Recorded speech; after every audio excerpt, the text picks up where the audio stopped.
రాబోయే మున్సిపాలిటీ ఎన్నికల్లో కాంగ్రెస్ పార్టీ విజయం సాధిస్తుందని కాంగ్రెస్ పార్టీ నాయకులు ఆశాభావం వ్యక్తం చేశారు. ఎల్లంపేట మున్సిపల్ కేంద్రంలో మున్సిపల్ కాంగ్రెస్ పార్టీ అధ్యక్షులు విఘ్నేశ్వరరెడ్డి ఆధ్వర్యంలో పార్టీ నాయకులు మీడియా సమావేశాన్ని నిర్వహించారు. మల్లారెడ్డి పట్టించుకోవడం లేదని, ప్రజల సమస్యలు పరిష్కరించని ఎమ్మెల్యే ఎందుకు అని ప్రశ్నించారు.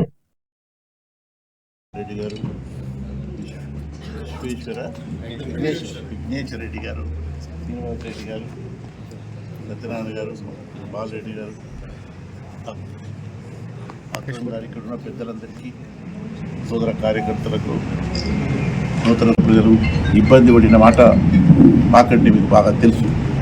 అందుకోసం ఈ రాష్ట్ర ప్రభుత్వం ప్రత్యేకంగా ప్రతి పేదవానికి కూడా రేషన్ కార్డు ఇచ్చింది, అన్నవి ఇచ్చినాం. ఇలా కేంద్ర ప్రభుత్వం కూడా ఈ మధ్యన ఢిల్లీలో ప్రశంసలు కూడా అందుకున్నారు.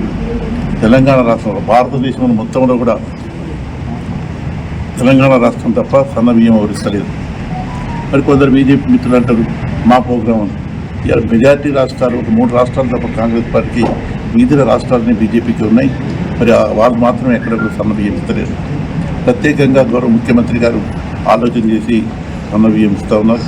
మరి ఇందిరమ్మ ఇండ్లు కూడా గతంలో డబుల్ బెడ్రూమ్ అని కట్టినప్పటికీ ఇప్పటికి కూడా పంచలేని పరిస్థితి రాష్ట్ర ప్రభుత్వంలో గతంలో ఉండేది. ఇప్పుడు మేము అక్కడక్కడ మిగిలిన ఇండ్లు పంచే ఏర్పాటు చేస్తూ ఉన్నాం. అందులో ప్రతి గ్రామానికి ఆ జనాభా ప్రాతిపదిక మీద మరి 10, 15, 20 ఇట్లా మున్సిపాలిటీ హెడ్ క్వార్టర్లు అయితే చాలా ఇండ్లు ఇచ్చినాం. తప్పకుండా అవి జరుగుతూ ఉన్నాయి. దానికి డబ్బుకి ఏమాత్రం ఇబ్బంది లేదు, అవి జరుగుతూ ఉన్నాయి. అంతేకాకుండా 5 గ్యారెంటీల్లో కూడా మనం 4 గ్యారెంటీలు పూర్తి చేసుకున్నాం. ఇంకా 2 గ్యారెంటీలు అంటే మనం ఏ మేనిఫెస్టో ఇచ్చినా 5 సంవత్సరాలు పూర్తి చేసుకున్న ఆవశ్యకత ఉంటుంది. మాది 2 సంవత్సరాలే పూర్తి అయింది. ఇంకా 3 సంవత్సరాల లోపల మేము ఇచ్చిన గ్యారెంటీలన్నీ కూడా నిర్వహిస్తాం. అందులో మహిళలకు ఇచ్చేటువంటి కానీ, వృద్ధులకు ఇచ్చేటువంటి పెన్షన్లు కానీ ఇవి తప్పక ఇస్తాం. అంతేకాకుండా చదివితే గ్రామాల నుండి రైతు కూలీలకు కూడా మరి 12,000 రూపాయలు ఒకసారి ఇచ్చినాం. ఇప్పుడు రైతు బంధు కూడా రేపు పండుగ తర్వాత జనవరి 26 నుంచి రైతు బంధు కూడా ఇస్తూ ఉన్నాం. కాబట్టి ఏదేమైనప్పటికీ ప్రజలతో విశ్వాసం, ప్రజల నమ్మకంతో, విశ్వాసంతో ఏదైతే సర్కారు తెచ్చారో అదే సర్కారు మరి ప్రజల మాట నిలబెట్టుకుంటూ ముందుకు పోతుందని మనవి చేసుకుంటూ, ఈ ప్రాంత ప్రజలను కోరేది ఒకటే, ఏది ఏమైనప్పటికీ ఈ మున్సిపాలిటీ గెలిపించే దానికోసం మరి మా కార్యకర్తలు కానీ, మరి పెద్దలు కానీ, ప్రత్యేకంగా మీ ప్రెస్ సోదరులు కూడా సహకరించవలసిందిగా కోరుతూ సెలవు తీసుకుంటాం. సమావేశం పెట్టి ఆ రిజర్వేషన్కి అనుకూలంగా క్యాండిడేట్ పెడతాం. కాంగ్రెస్ నియోజకవర్గంలోని 3 మున్సిపాలిటీలు మూడింతలపల్లి, అలియాబాద్, ఎల్లంపేటకు సంబంధించి ఎన్నికల సందర్భంగా కార్యకర్తలను సమాయత్తం చేయడంలో భాగంగా ఈరోజు మీతో ప్రజలకు కాంగ్రెస్ పార్టీ చేస్తున్నటువంటి కార్యక్రమాలు ఏందో వివరించడానికి పెట్టినటువంటి ఈ కార్యక్రమం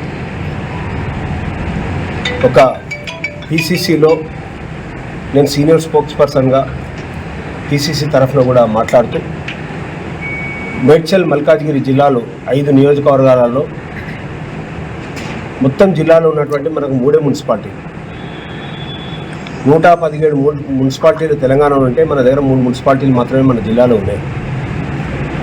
మరి ఈనాడు మన ముఖ్యమంత్రి రేవంత్ రెడ్డి గారు, కాంగ్రెస్ పార్టీ, మన మంత్రివర్గం ఈ యొక్క నియోజకవర్గంలో పర్టికులర్గా ఈ 3 మున్సిపాలిటీలలో ఇండ్లు ఇచ్చినటువంటి ఘనత అది కాంగ్రెస్ పార్టీకి, మన ముఖ్యమంత్రి గారికి దక్కింది.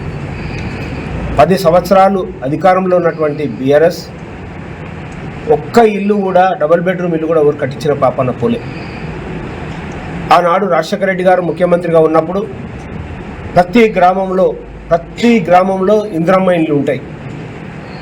ఇందిరమ్మ ఇండ్లు ఉండడమే కాకుండా ఆనాడు ఇందిరాగాంధీ గారు ప్రధానమంత్రి ఉన్నప్పుడు ప్రతి గ్రామంలో భూ పంపిణీ చేసి ఎస్సీ, ఎస్టీలకు, బీసీలకు, భూమి లేనటువంటి పేదలకు అందరూ కూడా భూములు ఇచ్చినటువంటి అవకాశం ఇచ్చి దాంతోపాటు పెద్దలు మాజీ ఎమ్మెల్యే సుధీరణ గారికి, అదేవిధంగా హరివర్ధన్ రెడ్డి గారికి, వేణుగోపాల్ రెడ్డి గారికి, రవి గారికి, శ్రీనివాస్ రెడ్డి గారికి, మన సురేందర్ గారికి, మిగతా అధికారంలో మంచినీళ్ళు లేవని ఏ రోజన్నా ప్రభుత్వం దగ్గరికి పోయిన పాపన పోయినవా?